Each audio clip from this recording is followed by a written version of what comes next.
Buenas, bienvenidos una vez más a Sobre Psicoanálisis. Hoy tenemos de invitada a María Eugenia Cora. Ella es miembro de la AOL y de la AMP, docente de psicopatología e investigadora en la UBA, docente del ICDEVA y del IOM, docente del Departamento de Estudios sobre el Niño en el Discurso Analítico Pequeño Hans y supervisora de hospitales. Bueno, muchas gracias por venir. Muchas gracias por estar hoy acá con Gracias nosotras. a ustedes por invitarme. En este episodio vamos a hablar sobre la niñez en la actualidad, sobre los desafíos en las parentalidades y la desregulación del goce en los niños, que ya vamos a ver de qué se trata. Para arrancar, te voy a preguntar, ¿qué noción de infancia tenemos en esta época actual? Bien, bueno, es una pregunta muy interesante porque no siempre ha habido la misma noción de infancia. Tendría para decir que en principio no siempre existió la noción de niño en la cultura. Eso es algo bastante reciente. No obstante eso, si bien hay acuerdo con respecto a que no siempre existió, no va de suyo formular cuándo empezó a existir la noción de infancia. Si seguimos a uno de los investigadores más autorizados en ese tema, que es Philippe Ariès, podríamos decir que es con la modernidad que nace la noción de niño, ¿sí? Correlativo del Estado moderno y sus dispositivos de producción de sentido, sobre todo la familia y la escuela. De eso deviene la posibilidad de decir que la infancia, hasta hace un tiempo, consideraba la formación de ciudadanos, ¿sí? Hoy, con el mundo más global, podríamos decir que ya no se pone tanto el acento en formar niños en tanto hijos, ni alumnos dentro del dispositivo escolar o educativo, sino que el acento se pone en formar consumidores. Y eso atañe tanto a los niños, los jóvenes, como los adultos. Entonces se quiebra un poco esa dimensión de, educar, formar para generar trabajadores, como era un poco el Estado moderno. Es decir, que en la época, digamos, posmoderna, podríamos decirlo así, un gran cambio es pensar al niño como consumidor con una pequeña trampa, que es, termina siendo un objeto de consumo más, ¿sí? El niño, en tanto, es un bien de lujo, lo voy a decir así, para las familias, termina siendo un objeto de consumo consumido, ¿sí? Ok, consumido por el mercado sería... Sí, porque en principio pasa a ser algo que se quiere tener, ¿sí? No para formar un ciudadano, no para reproducir la sociedad, sino para gozar de eso que es, la crianza. Y eso genera también, digamos, un alojamiento distinto de los hijos. Por supuesto, no podríamos generalizarlo, siempre en el psicoanálisis trabajamos en el caso por caso, pero si tenemos que mencionar la época, un poco vos me llevas con tu pregunta a hablar de lo que pasa en nuestra contemporaneidad, podemos hacer algunas generalizaciones, ¿sí? Y esta sería una de ellas. Eso acentuando la época, ¿sí? Es una época en donde, el acento está puesto en generar condiciones de productividad, de excelencia. Entonces la crianza pasa a ser algo más profesionalizado, ¿sí? Se trata de generar niños que sean exitosos, pero para el bien sobre todo de aquellos que portan ese niño como trofeo, vamos a decirlo así. ¿Y cómo se podría pensar entonces la subjetividad de los niños en un pasado en contraposición a estos niños de ahora? Bien, en principio hay algo muy claro que es el dispositivo escuela, que lo que generaba era una educación no solo a nivel de lo simbólico y de los contenidos, sino también de los cuerpos. El ejemplo clásico es pensar en los pupitres, en las aulas con paredes que separaban a los niños pequeños de los más grandes, con un tutor o un docente específico para esa edad. Y hoy en día, eso ya no tiene tanto brillo, tanto peso ni tanta autoridad, ¿sí? Digamos que la escuela como dispositivo de producción de sentido ha perdido su brillo, digamos, ¿sí? No para mí, pero un poco en la generalidad, digamos, ¿sí? Se suscitan situaciones donde los niños y los jóvenes terminan un poco siendo efecto de la cultura de de masas, de la imagen, de las pantallas, y no tanto de un adulto que encarne esa función formadora, ¿sí? Entonces los efectos son en ese sentido claros a la hora de lo que recibimos en las consultas, ¿sí? Un cuerpo formado a partir de tener que estar quieto, de tener tiempos para prestar atención, mirar para adelante, estar sentados, no poder comer, ir al baño, bueno, desde el extremo de la educación clásica a, bueno, la fluidez con la que eso sucede hoy en las aulas, por supuesto, y los esfuerzos que hacen los docentes para que eso siga existiendo, a la dimensión de lo que son, por ejemplo, los contenidos que recibimos más allá de las paredes a través de, por ejemplo, Internet, ¿sí? ¿Caen un poco el peso de estas instituciones reguladoras de la niñez como en la escuela, o también podría decirse, no sé, la figura del padre? Exacto, súper atinado eso, sobre todo el padre puntualmente, porque bueno, ya no, las familias no se componen como se componían antes. ¿Y esto qué dificultades trae en las parentalidades de hoy en día? Bueno, interesante el término parentalidad, porque hoy en día es un término que se utiliza bastante dentro del campo del psicoanálisis. En nuestra orientación lacaniana es un neologismo que debemos a Marie-Hélène Bruce, para tratar sobre todo las nuevas configuraciones familiares.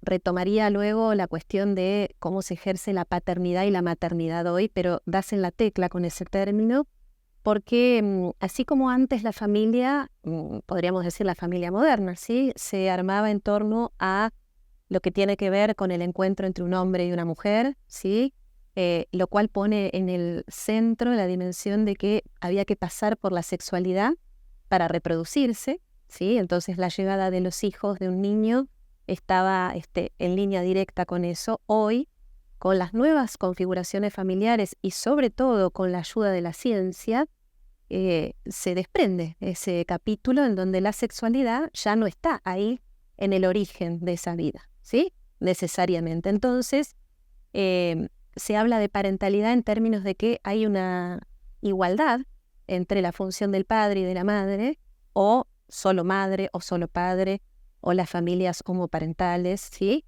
Entonces ya no está esa distinción en donde el padre tenía una función de transmitir ciertas regulaciones, ciertas leyes, y la madre otras funciones más ligadas a la crianza, ¿sí? Estoy siendo muy clásica, por supuesto, es para marcar el arco temporal, ¿sí? Entonces, esas nuevas parentalidades traen a colación modalidades de presentación de los niños y de los síntomas diferentes, ¿sí? Es decir, no hay quien encarne la autoridad. Claro, como que quedara un vacío ahí. Algunos lugares, ¿sí? Algunos lugares que nadie termina de ocupar en esto de cierta democracia familiar y que todos están en pie de igualdad, como una igual. Digo, por un lado, los derechos de los niños, que tiene su parte muy interesante y buena, pero por otro lado parece que este derecho a veces se infinitizan las discusiones porque todos son igual, todos están a la par, y esto creo que trae, se escuchan en las escuelas, mucho malestar porque todo es cuestionado, porque no se puede poner un punto. No hay quien asuma Sí. esa función que puede sonar antipática de decir esto no. Es así de simple en las cuestiones cotidianas, y ese es un modo de nombrar, bueno, ¿quién encarna la ley?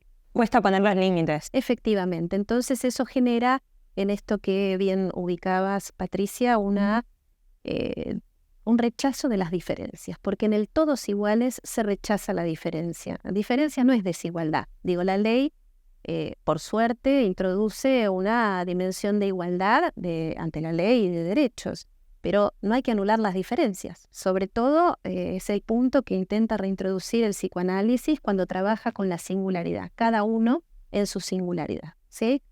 Bueno, que no haya límites genera, entre otras cosas, que no haya deseos tan localizables, porque si no hay una prohibición, una ley, bueno, no podemos cernir un campo del deseo, y eso desorienta. Uno puede orientarse por el deseo porque está más cerca de eso o más lejos, puede sufrir porque no sabe muy bien dónde está el deseo, pero no tener deseo porque por estructura en la composición de la sociedad no hay esa regla, bueno, tiene otra complejidad.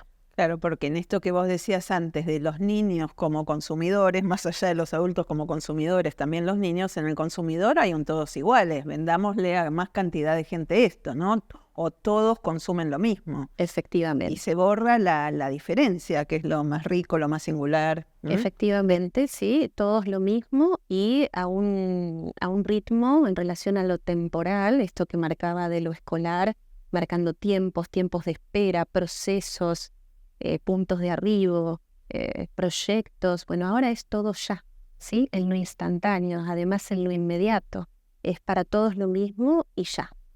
Entonces eso marca una cierta agitación en los cuerpos de los niños, ¿sí? Claro, porque es como que no se supiera que a veces esperar y hasta aburrirse un poco está bueno, ¿no? Algún vacío. Muy necesario, ¿sí? Muy necesario. El aburrimiento es una punta casi por la que tenemos que pasar necesariamente para poder, bueno, encontrarnos con no sé qué hacer, con el no sé, y no ese objeto que ya está hecho, listo para usar, que viene a taponar un poco esa pregunta de, bueno, ¿qué quiero hacer? ¿Qué me gustaría? ¿Qué existe? Voy a chusmear un poco por acá, otro poco por allá, en fin. El aburrimiento, además, lo sabemos gracias a Lacan, junto con el enojo, son dos manifestaciones que están justito antes de que aparezca la angustia, que es algo que hoy está absolutamente rechazado. Nadie quiere angustiarse, y mucho menos soportar que un niño se angustie. Sin tomar en cuenta que a veces la angustia puede ser de un momento muy fecundo. Sobre todo por eso lo digo, agradezco tu puntuación, porque no se trata de todos angustiados tampoco, por supuesto. A veces eso es un poco marketinero decir eso además, pero sí es constitutivo la angustia como para ubicar que logro desprenderme de algo que deja un huequito para que otra cosa pueda surgir. Sí, por eso, perdón, recalcar esto que decías, el valor del no y el valor del no sé. Es como si todo esto fuera negativo, el no sé. Y el no sé muchas veces son posibilitadores de otras cosas. Absolutamente, el no como borde para habilitar a todo lo que sí. Siempre pienso cómo transmitimos esto, ¿no? Es algo muy simple y es casi como hasta un recuerdo de infancia. El cartelito en prohibido pisar el césped. Es la condición para que yo tenga deseos cada vez más de pisarlo, pero además también es condición para que exista el pasto, el césped, ¿sí? Que no lo pisemos todo el tiempo todos. Entonces hay ahí como una dimensión, bueno, muy clara, que además en la infancia uno transgrede, por suerte. Hace un ratito nombrabas como la agitación en el cuerpo de los chicos como uno de los síntomas que aparece. ¿Qué otros síntomas aparecen en el consultorio en la niñez? Bueno, aparecen tantos síntomas, lo voy a decir así, como niños llegan al consultorio. Lo quiero subrayar porque eso es lo que permite que bueno, uno pueda orientarse respecto a qué es un síntoma. También tendríamos que definir qué es un síntoma. Voy a ir a relatar algunos que pueden ser generalizables de lo que es este tiempo, nuestra contemporaneidad. Pero antes quisiera ubicar que para nosotros, dentro del marco analítico o psicoanalítico, el síntoma es algo que tiene mucho valor, ¿sí? Bueno, lo trabajarán ustedes en cada capítulo, pero me parece importante situar que el síntoma es una solución, es una invención, ¿sí? De alguien para arreglárselas con lo que, bueno, hay que arreglárselas, que es la vida, ¿sí? Entonces, dicho esto, podríamos situar que hay dos polos que podría ubicar dentro de mi investigación, que llevo adelante hace ya mucho tiempo con algunos colegas, que constituyen ejemplos muy claros de esta desregulación de los cuerpos en la infancia y en la adolescencia, que tienen que ver con un polo de lo hiperexcitado, que sería la agitación, por ejemplo, y el otro polo de lo hiperdesconectado, lo podría nombrar así para subrayar el prefijo hiper, ¿sí? Ese exceso de declinación, que sería un poco la inhibición, ¿sí? Entonces, entre la hiperexcitación de un lado y del otro lado la inhibición, se encuentran la mayor parte de los síntomas de los niños.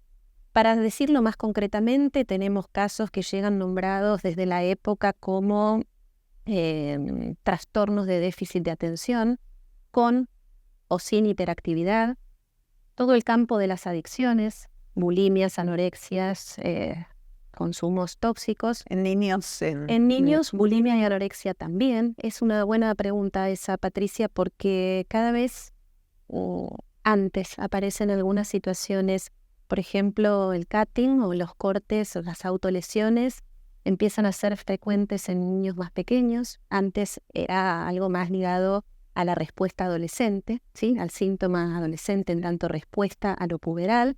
Hoy eso aparece un poco antes. Aislamientos, encierros, todos esos fenómenos que se denominan otaku, ikikomoris, que vienen un poco tomados de la cultura oriental, pero que efectivamente suceden también aquí. Y luego, bueno, aparece la violencia, también en niños más chiquitos, ¿sí? El rechazo a la palabra, a poder utilizar el lenguaje, ¿sí? Lo cual permite ubicar que un poco el resorte de estos modos sintomáticos en esta época es algo así como la falta de un otro que medie, que haga de mediación entre los cuerpos y las palabras.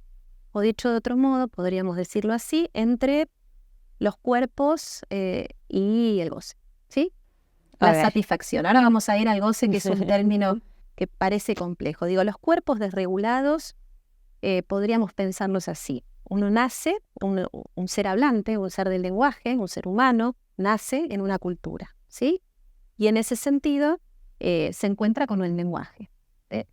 En ese punto podríamos decir que el cuerpo que nace es un cuerpo biológico. En ese primer tiempo, con Freud y su elaboración de lo pulsional, tenemos un cuerpo fragmentado, un cuerpo que está dividido en partes.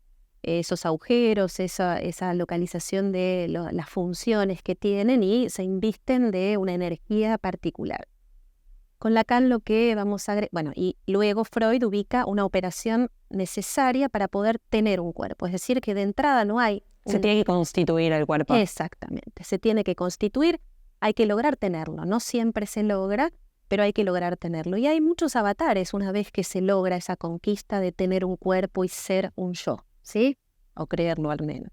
Y esos avatares son los que recibimos como síntomas. Luego eso que se logra regular, en algunos momentos se desregula, ¿sí?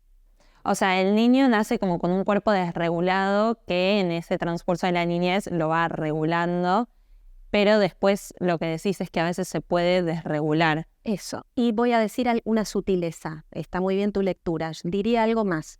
Se nace con un cuerpo que está no regulado. Yo no diría desregulado. Claro, todavía no se regula. La desregulación es respecto a una regulación. Claro, entiendo. Sí. Es lógico, pero bueno, se va entendiendo, digamos, ¿sí? ¿De qué se trata después esa desregulación? Y son esos puntos donde se produce un exceso que no logra acomodarse y entonces hay inhibiciones, hay agitación del cuerpo, ¿sí? Estos síntomas que marcábamos, ¿sí? O sea, estos síntomas serían como la desregulación. Exactamente. Okay. Eso, ahí vamos. Eso. Digamos, porque retomando algo que quizás trabajamos hace muchos capítulos, que era la satisfacción en el sufrimiento, quizás decir en función de lo que estás diciendo esto de la pulsión, que al no ser seres de instinto como los animales y no tener un programa instintivo, no hay, bueno, si tiene hambre come y ya está. Lo pulsional ubica un cuerpo, la pulsión, este concepto de Freud, límite entre lo psíquico y lo somático, pero que exige satisfacción, pero que nunca se satisface, con lo cual ya habla de una desregulación de entrada, ¿no? En el humano, o sí, una no regulación, volviendo, mejor está ese término, como acabas de decir, una no regulación, ¿no? Y que hay que arreglárselas con eso, de entrada. Eso, exacto. Sí. Y ahí tenemos algo que va más allá del síntoma y que son las posiciones subjetivas en la estructura, digamos, todo un gradiente, desde el autismo hasta, bueno, las distintas posibilidades, las neurosis, la psicosis, pero eso es más técnico, digamos, ¿sí? ¿Y cambiaron los síntomas en las infancias desde otras épocas hasta ahora? Bueno, está buena tu pregunta también, porque hay que hacer como un esfuerzo para pensar las respuestas posibles. No hay una sola, pero voy a tratar de elaborar al menos una. Si decimos que cambia el contexto, que cambian los dispositivos de producción de sentido, deberíamos poder poner a prueba que el efecto de eso que producen también es diferente, ¿sí? Es decir, si cambia el valor de lo simbólico o del otro de referencia. Vos lo decías en relación al padre, el padre ya no ocupa esa función. Solemos decir la caída del padre, la deflación de lo simbólico, para describir la época, ¿sí? Una pregnancia de lo imaginario. Bueno, esas condiciones de posibilidad de elaboración de un sujeto generan entonces efectos diferentes. Sería posible de ubicar que en el síntoma, y esto lo sabemos gracias a Freud, en el síntoma hay una parte que no cambia, que es la parte más ligada a lo pulsional, y una parte que cambia, que es esa parte que recubre, ¿no? Con ciertos términos, significantes, sentidos, prácticas de goce, prácticas culturales. Eso cambia. Entonces, la forma del síntoma cambia. Lo que no cambia es que hay un malestar. Un poco lo que decías, Patricia, de que, bueno, no se trata solo de la necesidad o del hambre y del comer, sino que hay un gusto, hay un menú. Entonces ahí se generan siempre diferencias entre lo que busco y encuentro, ¿sí? Entre lo que necesito, quiero, deseo y finalmente obtengo. En ese sentido, me parece que hay que situar que entonces hay posibilidad de decir que voy a afirmarlo, sí, cámbialo, sí, ¿sí? El malestar está, digamos, siempre se sufre, siempre hay malestar en la cultura, como lo decía Freud, pero las formas en que eso aparece son diferentes. Hoy hay una tendencia a un mayor aislamiento, a una menor conexión con el otro, con los otros, y en ese sentido podemos decir que hay algo más autoerótico, más autista, pero no en el sentido diagnóstico, sino en el sentido de arreglárselas cada uno, ¿sí? Individual, sí. Exacto. Que es un poco la tendencia de la época. Sí, sí, sí. Y en estos casos de desregulación de los cuerpos, ¿de qué forma se regulan los cuerpos? Y nada, o sea, desde el psicoanálisis, ¿cómo se trabaja con eso? Está muy bien pensar que no hay una sola manera. Por supuesto, desde el psicoanálisis, digo, y ahí vuelvo sobre el uno por uno, para ver de qué modo propiciar un arreglo a eso que viene con cierto desarreglo, tenemos que conocer o intentar saber cómo se había armado eso que se desarmó, que se desreguló, ¿sí?